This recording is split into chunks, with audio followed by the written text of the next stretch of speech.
what's going on with how did you get your name, Richie Rich? Hey, I'll be honest with you. Get the name. A chick named Tinder Linda gave me. Tinder Linda, I'm gonna be real with you. Tinder Linda used to work with me at McDonald's, right? McDonald's. She knew me from way back. She was like, dude, you know what I'm talking about? We know you come from money. We heard the stories. You come from the hill. You went to the flats. All of that. But now look, we gonna change your name from, because they used to call me Tiny, because when I graduated from high school, I was like 5'7". You know what I mean? About 90 pounds. Real talk. She said, I don't like that name. We gonna call you Richie Rich. Right? This was way before the rap. This is when I was still slanging double cheeses and Whoppers. I mean, I take that back. I don't mean to disrespect. No Whoppers, double cheeses, Big Macs, quarter pounders with cheese. BLT. Yeah, no, filet of fish, all that, right? French fries. From there, the name turned into what I had to keep, you know what I mean, pushing to make it poppin'. I mean, because for real, to be named Richie Rich, honestly, I had to be bigger and richer than any of my fans. Right. So that's how I got to pushing the line, and that's where the Richie Rich handle came from. Rest in peace, Tinder Linda died about 6 years ago. Oh, man. Rest in peace to Tinder Linda. She was one of the baddest chicks I knew when I was a young nigga. And I was 16 when I worked at McDonald's. Right. I was 20 when I made the 415. Let me tell you the Tupac story. Yeah, I want to hear, everybody want to know that story. Everybody want to know. I'll be honest with you.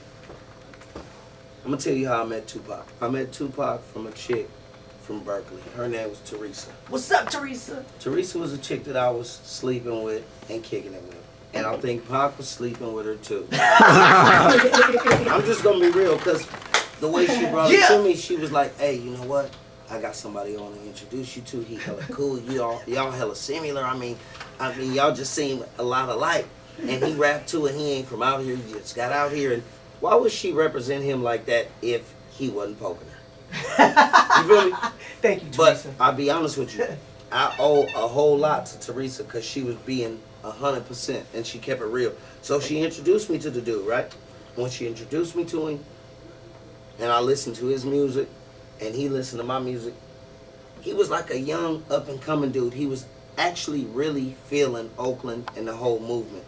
When I met Pac, Pac was on some Black Power type music. You know what I'm talking about? Yeah. He wasn't on the thug music. He was on the political tip. You feel me? This was right before he got with digital.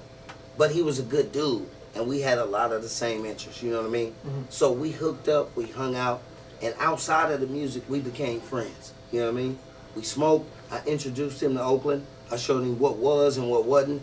And from there, it was just like he was one of my homeboys. You know what I mean? Yeah. And I tell people all the time, he was the little homie turned big homie.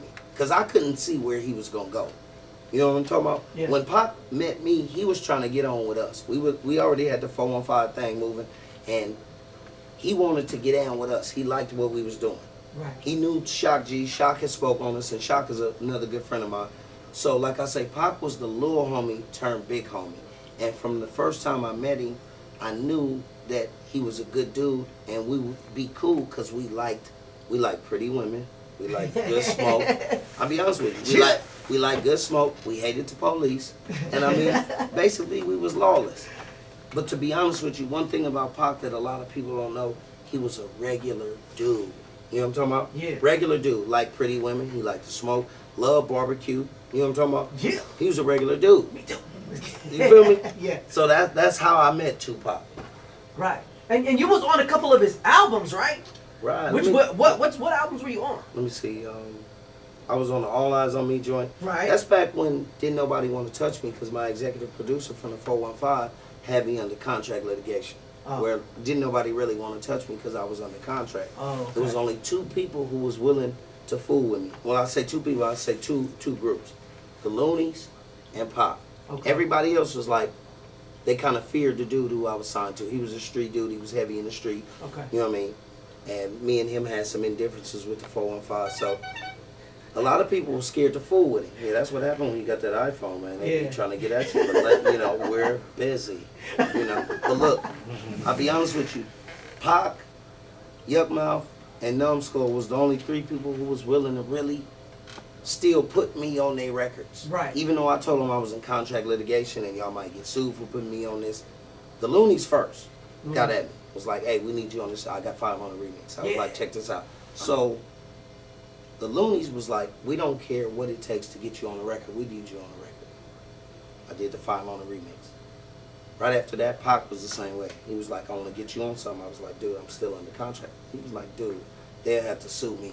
I want you They gonna have to sue me. Yeah, for real. I mean, that's how it really was. So, yeah, the Loonies gave me my first, like, jump start after the Half a Thing case and all the trouble I had got in. And they put me on the 5 on the remix. From there, Pac put me on the Heavy on the Game joint. Heavy on the Game. Yeah. And from there, the rest is history. The labels came looking. I signed the Def Jam, and I mean, it is what it is. So you signed a Def Jam? Yeah, I signed a Def Jam, and it was cold because you know what, Def Jam had never signed nobody from the Bay Area.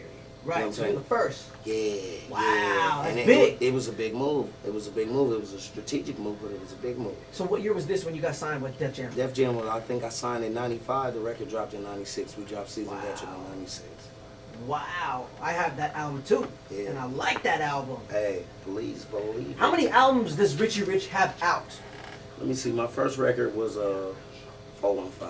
Then we did a Richie Rich album, which was called Don't Do It.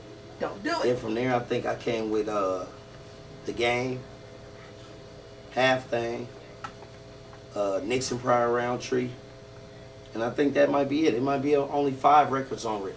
Right. I have 5 records out. What is the next project for Richie Rich that's coming out? Well, it's a record out right now. It's called Town Business. Town Business. We call it a mixtape, but it's not a mixtape. It's really a record. Okay. So what we did is, I had 36 songs I wanted to drop because I had been gone for so long. Double album. If you didn't know, I waited the hyphy movement out. You know what I'm talking about? Right. After I left Def Jam, my mind wasn't right When for did a you minute. leave Def Jam? I left Def Jam in '98. 98. Right. Okay. Okay. I had an album slated to drop in '97. I left Def Jam in '98. Wow. Okay.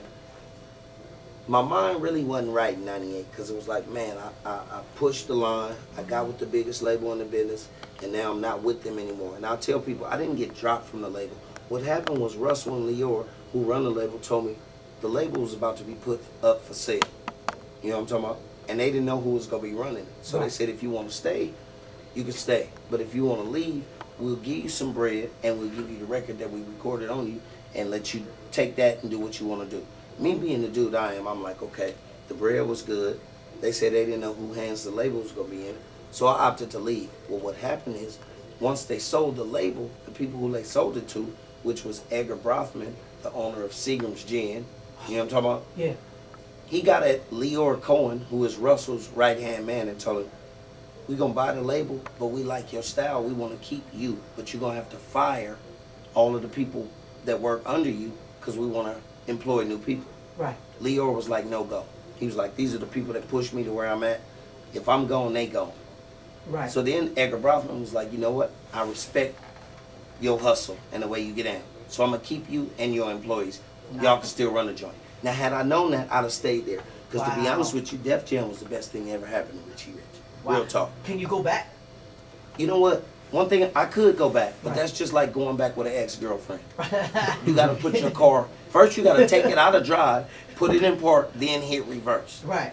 My reverse ain't my best gear. Right. My best gear is drive. You know what I mean? I use that as a learning experience.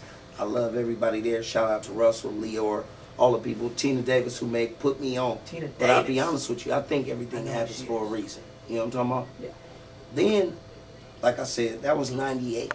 Right. My daughter was born in '95. 95. So by '98 she was 3. Okay. Right? Okay. So it took me 2 to 3 years to really get my head back right after the Def Jam thing. Now my daughter is 7. She getting to the point, 6 or 7, she getting to the point where she can hear what daddy's saying. And you know how I talk greasy and grimy. You feel me? So I kind of bagged up off the music because it's like, I don't need my little baby to hear me. This is my first child. I don't need her to hear daddy talking grimy. You know what I'm talking about? Right. Now, Role model. once I get myself back in the right mind frame to keep the music moving, Right. the hyphy movement is what's popping. Right. Yeah. Right? Which is cool. I don't knock the hyphy. Yeah. I just don't do the hyphy. Yeah. Because the era I come from. Check this out, man. You got your boy Richie Rich in the house, man. And I'll be honest with you, man.